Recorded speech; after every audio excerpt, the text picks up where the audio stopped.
All right, so this is the mono red pan deck that I used at Atlantic City PPG. The deck that I used in the main event was slightly different than this one. I used this exact version in the Team Wars event. And I like the Team Wars version better, I like this updated version that I'm showing you now better. The only difference is that I ran the Frieza Secret Rare, the red one, in the main event, and I didn't play it once. I didn't really have a desire to play it once. I didn't need to play it at all. It was kind of a wasted slot. It's not really meant for a deck like this, even though it seems like it is a good fit. So I recommend not running it because it doesn't really help, and you don't ever really want to get down to 2 life. And I also ran different counts of things, like I ran 4 Ginyu instead. But in general, this update ran very smoothly in the Team Wars event.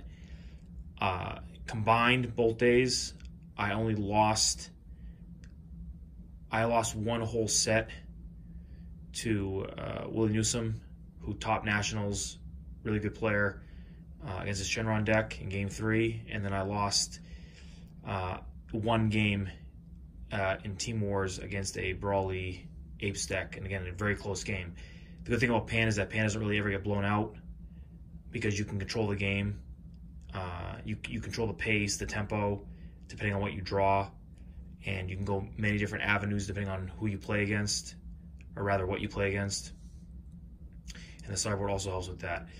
But the 1-drops are standard, 4 trunks, so that you can evolve into the Chain Zeno package early if you have to. Yamcha's there for Earthlings, because as you can see, I run enough Earthlings for targets. I run quote-unquote 8 super combos. You should run 4 Vegeta, the free play one, in this deck because it is amazing and it synergizes with the Pan 3-drop.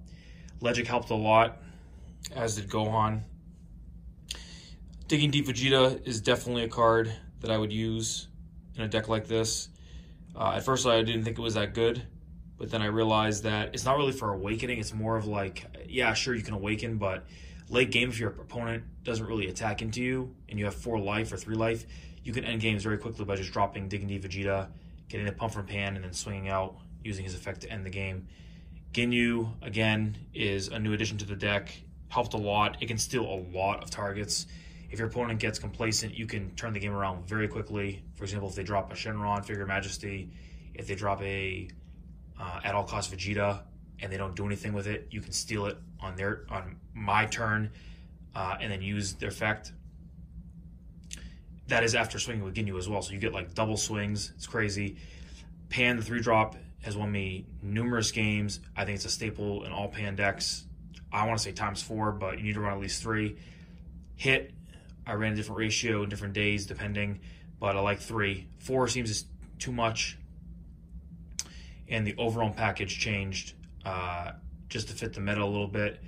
I like the one of Mass Sand because it is a 10k combo and also can clear the board and apply significant pressure. Notice I only run 8 extra cards still. Again, instead of running super combos or like the cards that cost 1 for 10k that you can draw a card after you combo, I run the 8 extra cards instead because they negate and do other cool things. You can do a different routes with this deck. I know that you obviously know that Tim Palacios ran Pan as well. He runs a different version. He probably runs M2 still. I don't run M2. I decided against it because it's kind of clunky if you don't draw into it early. And of course, my locals, Ike Demakis ran Pan recently and inspired me as well, just as Tim did. And of course, Ryan Severin has been using a deck like this since set 3 came out. So just off all that inspiration alone, I could tell that this deck is still competitive. That was proven at the CT ARG event, and it still is true today. This deck, I believe, can definitely beat Janemba and the other meta decks, but certainly Janemba. This is a very bad matchup for Janemba because you can clear their board or reset their hand and clear their board and then apply significant pressure. Hit hurts them a lot. And of course, we'll go to the sideboard now quickly. So these are the 15 cards. This Matt Sand right here is mostly for veggies, Shenron, other Pan decks. Cronoa is there for Sugesh decks, Haru Haru, I would definitely side in against any yellow or green leader. It applies significant pressure with Pan, and that critical does help. The free blocker Giru is there for the Shinran OTK decks to try to kill you in one turn. Storm, if you have to side it in. Harudegarn, red blue, anything that rushes heavily, you can side that in and stall the game. Another Mass Saiyan for veggies or small rush decks, red Frieza decks, anything that's like that drops little guys and tries to swing at you hard. Power Overseeing Time Trunks right here. This guy, I did not run that this weekend, and I regret that. I added it right after the event, of course. That card's there for Janemba matchup. You already have a really good matchup against Janemba, but that really puts you in a good spot because they mill you. They mill a lot of your targets out, and you can get them back with that card and then just end the game right there. And, of course, Scientist Fu is for the Super 17 matchup, Cell Chain, anything that destroys your hand. And so here's the deck. And this deck will definitely be good until the end of this meta. And hopefully will still be compatible beyond. So let me know what you think. And good luck using this if you decide to use it.